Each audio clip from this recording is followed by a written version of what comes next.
अस्सलाम वालेकुम स्टूडेंट्स। आपको मैं चैप्टर 6 से रिलेटेड मैं कुछ न्यूमेरिकल्स करवा रहा हूँ। इसके कुछ पार्ट मैं आपको करवा दूँगा और रिमेनिंग इंशाल्लाह वो आप इजीली कर पाएंगे। ठीक है जी। चैप्टर 6 से रिलेटेड है कि छोटी सी एक न्यूमेरिकल है, इसको पहले पढ़ लेते हैं स्टेटमेंट, फिर उसके बाद इसको समझ के इसका डेटा कॉपी करेंगे, उसको सॉल्व करेंगे। A force of 25 newton acts on a body if movement arm is 2 metre, find the value of torque. Torque की वैल्यू बतानी है। अगर फोर्स 25 न्यूटन है और फोर्स आर्म यानी मोमेंट आर्म जो है वो 2 मीटर का है। चलें इस पे रिलेटेड एक न्यूमेरिकल सॉल्व करते हैं पूरा। ये मैंने पूरा एज इट इज़ न्यूमेरिकल लिख लिया। ठीक है, अब इसमें से मैं गिवन चीज़ें मालूम करता हूँ। डेटा में मेरे पास क्या क्या चीज़ें मौजूद है। फोर्स ऑफ 25 न्यूटन की फोर्स मौजूद है, वो मैंने लिख दी। साथ के साथ मैंने लिखा act on a body if moment arm is 2 metre. Moment arm मेरे पास 2 मीटर है, मैंने मोमेंट आर्म लिख दिया जो कि मेरा डी है, that is 2 metre. Find the value of torque, तो मुझे टॉर्क की वैल्यू मालूम करनी है। ठीक है, तो मैंने लिख दिया टॉर्क के आगे क्वेश्चन मार्क कि मुझे टॉर्क मालूम करना है। As we know that the formula torque is equals to force multiply by D. D stands for the force arm. ठीक है, फोर्स आर्म के लिए स्टैंड करता है, तो मैं torque is equals to F multiply by D लिखूँगा। Simple, F मेरे पास 25 है, डी मेरे पास 2 है, 25/2 इक्वल टू 50 और यूनिट इसका होगा न्यूटन मीटर। ज़ाहिर बात है फोर्स का यूनिट है न्यूटन और जो फोर्स आर्म है यानी मोमेंट आर्म है इसका यूनिट है मीटर। तो इसका न्यूटन आ गया, इसका मीटर आ गया, तो दोनों का मिला के न्यूटन मीटर टॉर्क का यूनिट हो गया। ठीक है, अगला न्यूमेरिकल करते हैं और उसमें थोड़ा आपका कॉन्सेप्ट और क्लियर होगा, फिर आप मज़ीद आगे के कर पाएंगे।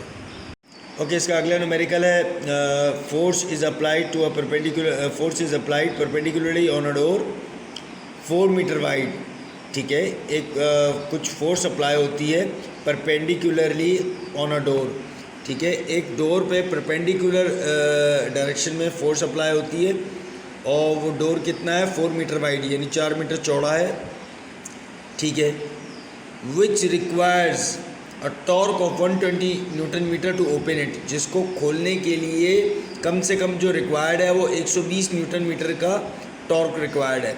What will be the minimum force required, वो फोर्स कितनी होगी जो कि लगाई जाए 4 मीटर के चौड़े दरवाजे पे और जो कि पैदा करे 120 न्यूटन मीटर का टॉर्क। तो वो कह रहे हैं फोर्स कितनी है। तो सिंपल मैं फॉर्मूला वही लगाऊंगा, अपना क्वेश्चन को कॉपी करूँगा एज इट इज़। क्वेश्चन मैंने कॉपी किया और force is applied same to same वैसा ही। ठीक है, मिनिमम फोर्स रिक्वायर्ड मैं पूछ रहा हूँ। ठीक है, तो मैंने क्या किया, डेटा कॉपी किया।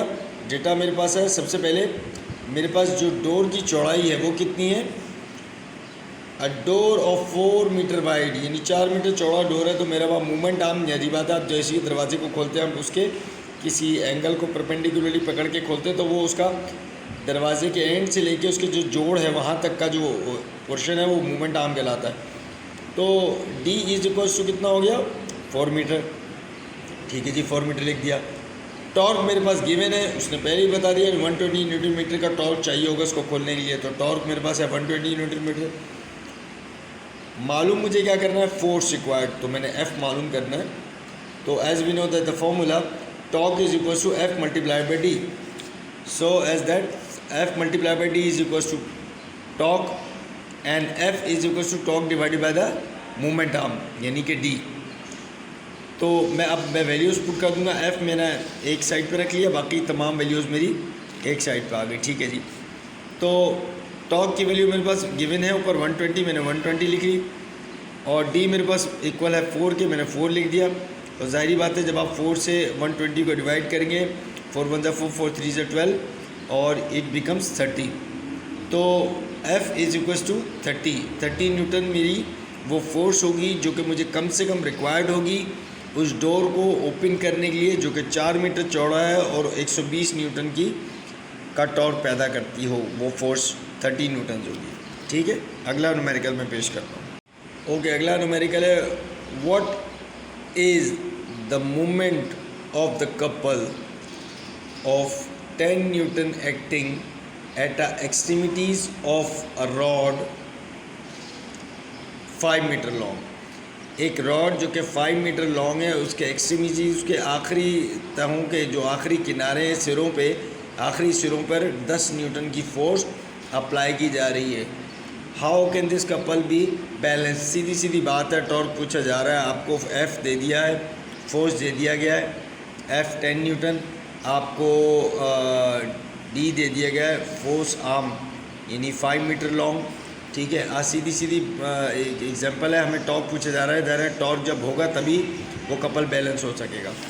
तो चलें जी, मैं क्वेश्चन लिखता हूँ। What is the moment? Same to same question लिखा।